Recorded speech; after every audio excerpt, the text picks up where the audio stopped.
Funk Soul Brother. Check it out now. The Funk Soul Brother. Check it out now. The Funk Soul Brother. Check it out now. It's Rod and Fez. You know, if I'm following along with the way the bumper music going, the next one will be classic rock. Are we going to get jiggy with it at any point tonight? All right, we'll open up the phone lines now. 866-277-4969. 866-277-4969. Anything that you want to talk about from the fastest hour that we just did. 866-277-4969. Or email us or IMS at ronandfez@AOL.com. Here is Joe. Joe, you're on Ron and Fez. Ron and Fez, my buddy. How's it going? How you doing, buddy? Card number 21020. Oh, that's going old school. Oh, I know, man. It's my favorite thing. Listen, I just wanted to say you were talking about Metropolis. You know, when they had the old Superman TV show in the 50s. Yeah. The city that they used to show in the opening credits was L.A. Well, can we all just say we understand that that Superman TV thing was not the real Superman, and we'll take that out? We're really talking about the comic book Metropolis. I hated that TV Superman because Clark Kent was just as tough as Superman. Yeah, really. He never changed personalities. Yeah, he acted he was very confident together. Clark Kent. It was like George Reeves was saying, I will not play a coward. Find yourself another man to steal, people. And then he literally went out of his way to wink at the camera. You know when they say there's the kind of acting where you wink at the camera? He actually did it, which was weird. All right, so you're You guys are all right. You're thinking it was L.A. for you? What, for me? Yeah. Oh, yeah, well, I was just thinking, I was thinking Metropolis was L.A. because of the original thing. I mean, that's when I grew up, so. All right, thank you very much, that's my what friend. I relate to, guys. I just, my problem with Superman being in L.A. is that it's just too much suburbs. And it's like having somebody going out and worry about the suburbs. Who cares? Well, he has to be somewhere on the water because he's always saving a ship in the comic books. No, if you're going to be a big city, you got to be on the water. Hey, what does this mean on the computer screen when it says V position on it, right in the middle? What the hell is that all about, Dubs? I don't know if these new computers were the way we needed to go. There's been trouble with these things all day. All right, it just dropped off now. But just in the middle of my screen, I just have a big V position came up. All right, thank you. What's that V series from NBC? We're being invaded. 866-277-4969. Now, I bought a comic book over the weekend. I'm reading that. It's a Justice League series, Identity Crisis. One of the superheroes' wives is murdered. They're all on the trail of the killer. What supervillain did it? Yeah. They do a flashback scene in this comic book where they show this villain raping the superhero's wife. And I couldn't believe that was in a comic book. Well, comic books aren't sold like at 7-Eleven anymore. Comic books are the same people that used to buy comic books. The comic book audience are the same people that bought comic books in the 60s, the 70s, and probably early 80s. So they know that they no longer have kids out there. I actually looked back at it a couple times going, am I seeing what I think I'm seeing in this comic book? Well, I picked up some of the Sin City comic books because that's being made into a movie with Rodriguez, and I think Tarantino's going to have something to do with it. And there's like nudity and heavy violence, and I think that's just what comic books are now. Hey, Kevin, you're on Ron and Fez. Hey, buddies, how you doing? What do you say, my man? I say Detroit. Metropolis is Detroit?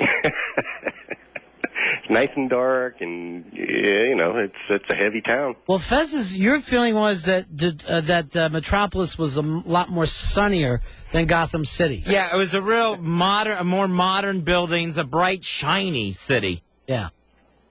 And Gotham City's just dark and old school. I'm going to tell you the truth. I think, this is my theory, Metropolis is New York during the daytime, Gotham City is during the nighttime, but they're both New York, and I'll give you another reason why.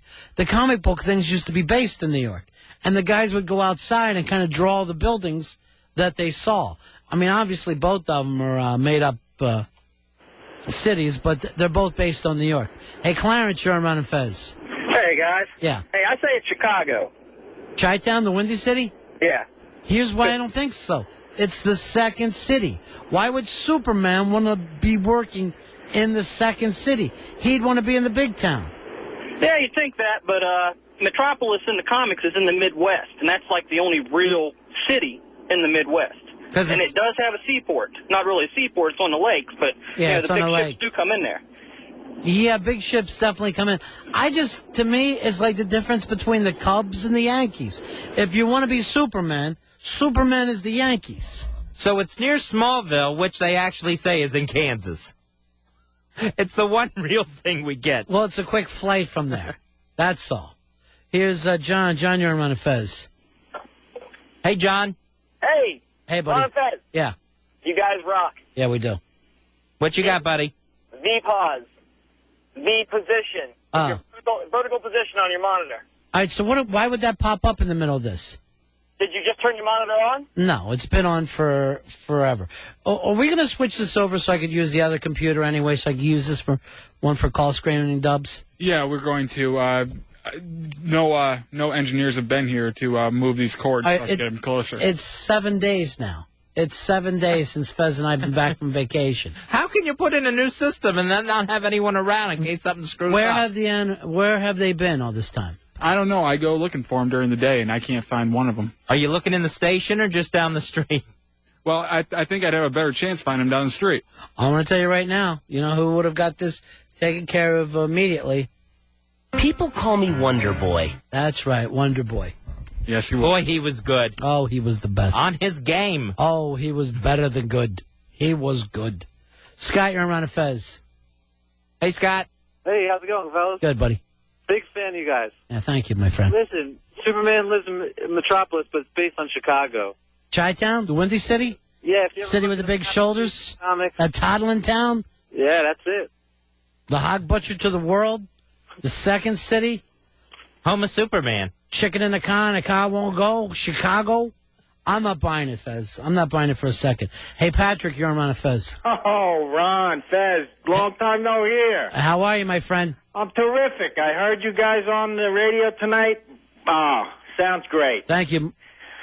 I would have to say that I first thought Chicago, too, because of Kansas. Yeah. But then I remembered 1938, Schuster and Siegel, those two Jews are from New York. Yeah, those guys were from New York. Everything that was done in the comic business at that time was in New York. Right. All right, thank you very much. Try to get up to Maryland. I love you. Hey, Fuzzy.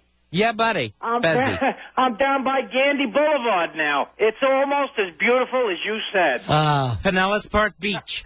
Pinellas Park. They get pissed when you say Pinellas. All right, big shout out to 1010, The Buzz. Howard Stern, I guess, went on live today, Fez. Howard Stern debuted today, followed by the Chicks. So your mom finally gets to listen to Stern after all these years. Yep, so she'll get to enjoy that. Or is she more locked into the monsters first thing in the morning? Because that's more her sense of humor, or the way she grew up. Actually, your mom's not from down in Florida, right? Neither of your parents. No, from Canada, really. Yeah. And you were born in Florida, though. Yep. You seem more Canadian to me. You actually seem much more Canadian. It's the paleness. 866-277-4969. 866-277-4969. You're not pale today, my friend, after that big date with Stalker Patty. You came to my house Saturday night red-faced, and my chick says to me, oh, my God, what did they do? What have those two been up to? That was just sunburn, and it wasn't a date. It was basically a Make-A-Wish program. And not only that, I couldn't get you out of the house, and I knew she had to be up at 5:30. I didn't want to leave you.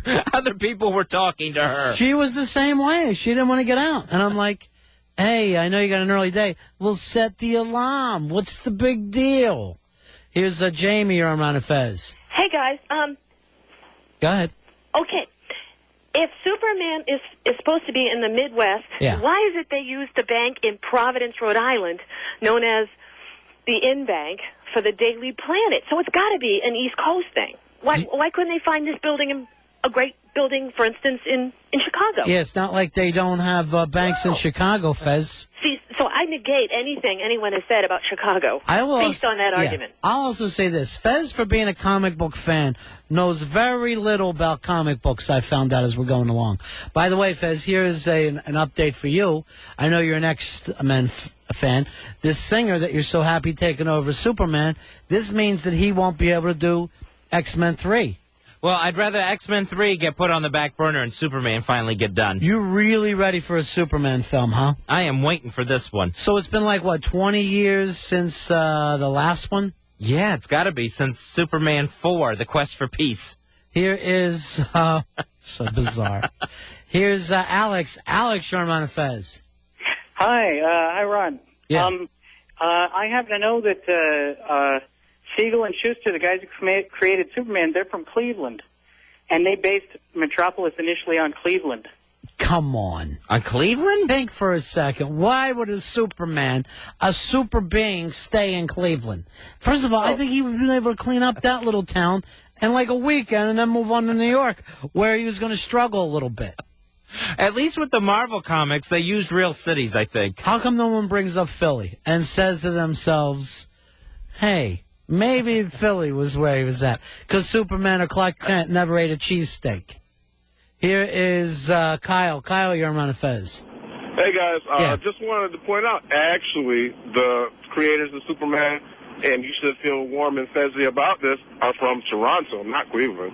Toronto? First of all, I thought that they were like Eastern Europeans who came to this country. If I had to bet, I think that was the gimmick on them. No, and one of them died poor because, and the other one got the rights to Superman like when he was senile. See, that's what I'm hoping happens with me and Fez. I'm hoping I could just stick with him long enough till he gets senile and I just steal all of his ideas. There you go. That's a partnership. 866-277-4969. Here's Will. Will, you're on the Ron and Fez show. Hey, gentlemen, what's going on? What do you say, man? I just wanted to switch gears and talk about Fezzy's show, The Amazing Race. Fezzy, you're into Amazing Race this year, huh? Yeah, I've seen one episode and I just love it now. I saw the same episode you did. Didn't like it at all because the same as before. They're just running all the time through airports, trying to hail cabs. I just don't find it entertaining. The only thing that makes me nervous about it is when they have to go driving somewhere, and I have this phobia about getting lost.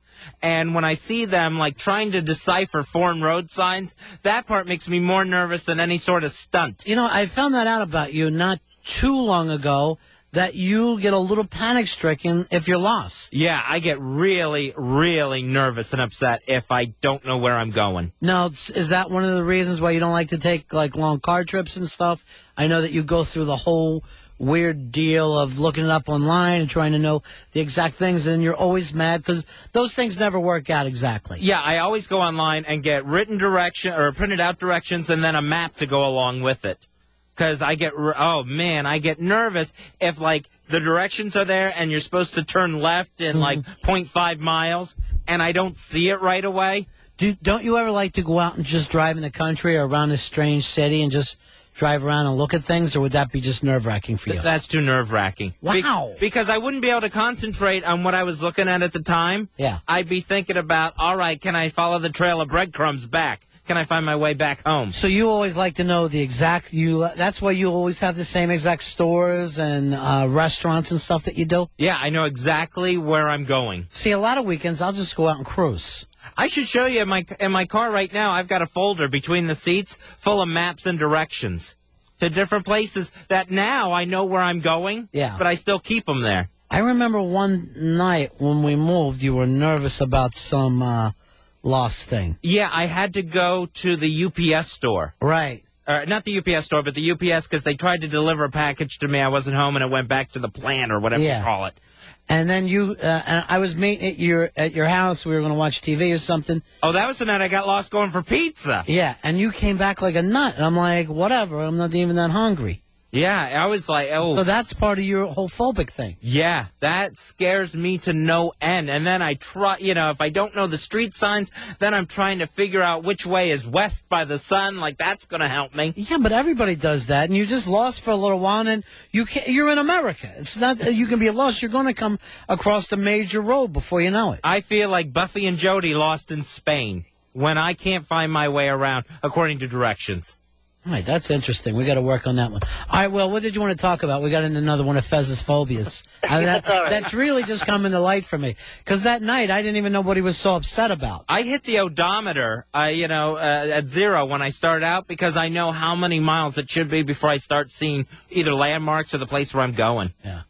Listen, Ron, give Amazing Race a chance this year. This year they've got this midget and her cousin, and they actually went to my high school in Baltimore, and they're hilarious, and it's a good That's show. what I'm rooting for. Well, who's not going to root for a midget? That's part of the fun. And you went to high school with this midget? Oh, yeah, up in Baltimore County. And, always was funny? Yeah, the thing is, you think it's like scripted, the show is, but it's not. That midget is pretty crazy. So. Now, Baltimore County, isn't that where Nunzio put you and I in his comic? I sent you that the other day, Fez? Yeah. His sports. I think it's in Baltimore County. Do you remember the name of the paper? No, I do not. All right, let me see if I can't find it on here, because I might want you to pick this up for it. It's like a little sports thing that he did, but he sent us a picture, and in this classroom, there's two kids called Bennington and Watley for some reason, and I'm shooting Fez with a pea shooter. But why were our names up in a classroom? I didn't get that part of it. I think they were like taking names or something. I do like to show up in people's comic strips. Every time that happens, it's always exciting for me. Now, on this Amazing Race, I hope there's a little bit more, shenanigans and sabotage going on, where it's not just, all right, we got here first because we did best. I hope there's a lot of people tripping up other teams. You want wacky racers. That never happened. I want a Dick Dastardly on this show. Yeah, that's not going to go down that way. Because I'm telling you, I tried to watch it before, a couple years ago, when they had the bald-headed twins. And there's there's no backstory. All right, let me see. I'm going to try to get this. Carroll County Times. Okay, so it wasn't Baltimore County Times. Carroll County Times. All right, so thanks, Will. All right, good night. See you later, buddy. Good night. Well, we tucked him in. Here's Mark. Mark, you're on the Ron and Fez show. How you doing, buddy? Hello, gentlemen. How y'all doing? Calling the gang. Long time no hear. Great to have you guys back on the air. Oh, you're in Tampa? Yes, I am. Thank you very much, my friend. Got a little something for you. Yeah. I told about 9 years ago I had a little girl, and I named her after two of your characters. What did you name her? Alyssa, Lee. One after Alyssa, of course, and the other one after Brenda Lee. Very nice. Now, does BL know that? Yeah, she knows that. We've been up there and had a picture of her. She had one we got one when she was just a little baby. Now, the important thing is, how many fingers does she have? Oh, she still has all her digits. I have to keep them in like a steel thing, and I keep away from the microwave as well. All right, thank you very much, Mark. Thank you. Have a good night, and welcome to 1010 The Buzz. Yeah, BL on the Chick Show on The Buzz. No maternal instincts there whatsoever. You bring a little girl there, she'll probably just start fixing her a martini or something. Well, that's, she wants to make sure that the kid is relaxed, laid back, and comfortable. J-Dubs is not comfortable around children. When we were at a meeting last week, and one of the sales guys brought their son in, and J-Dubs was almost phobic about having a child there with us. Yeah, actually, he borrowed, the child borrowed my pen, and I just told him to keep it. I didn't want it back. What are you worried about kids for? I don't know. I feel very uncomfortable around them. I feel like I'm going to say the wrong thing or something that's going to offend someone. And I'm having a ball. I'm doing like little kid jokes, and I don't know he's going through this. And he's sweating like a cop was giving us the once-over. Then he says to me, this was the oddest line Dub said, I don't know how pedophiles do it. I can't even be around a kid just talking, let alone having sex. And I was like so taken aback, Fez. So you're nervous around kids like at a school dance? I'm not nervous about asking them out or anything. No, not when he was a kid. He's saying now that he's an adult, he can't be around children. So it's more that you're going to do something than the kid is going to like all of a sudden be in need of something, and you're going to be in charge of handling this. That scares me too, but not as like if a kid chokes. Yeah. That scares me too, but not as much as, me saying something, and a parent hearing me and saying, why are you talking like that around my kid? So yours is a social problem that you're having, social anxiety. Or trying to get in a conversation with them and him not being able to follow. I wouldn't worry about that. Okay. But you're just afraid you're going to go into Tourette's or something and start cussing in front of this kid. Yeah. He's just not good around kids. No, do you want your own kids? Not anytime soon. Maybe. Maybe after you get over this. Yeah, maybe if after time Have you ever been around a kid? Like, this happens at restaurants all the time. A kid will start to and you think that they're choking, and sometimes they're like 1. And like everybody in the restaurant freezes up because little kids, they got the tiny little pipe, and some people don't watch them when they're eating dinner with them. You're like, please, would you cut up the hot dog, not just hand it to the child? I get so nervous with a little kid, like in a parking lot, that someone isn't holding the hand, or it's like the other sibling is holding the hand, and that just doesn't seem like enough for me. Or like when you're down at the harbor or something, there's always like little kids looking over the side, and they're feeling like very relaxed, and you're like, where's the parents? Where's the parents? And I'm always looking out for somebody like to snatch a kid, like if I'm at the mall with something. I'm ready to take off and become a hero on that one. Any point where a kid, like in a mall, gets too far ahead of their parents, like starts running along, and the parent is just like looking in a window or something and doesn't realize the kid scooted ahead 2 stores. So you're always on the lookout for stray children? Yes, I am. Odd. Yeah, because I'm gonna do my duty. Ooh. All right, we're gonna take a break. We'll come back and pick this up. 866-277-4969, Serrano Fez Show.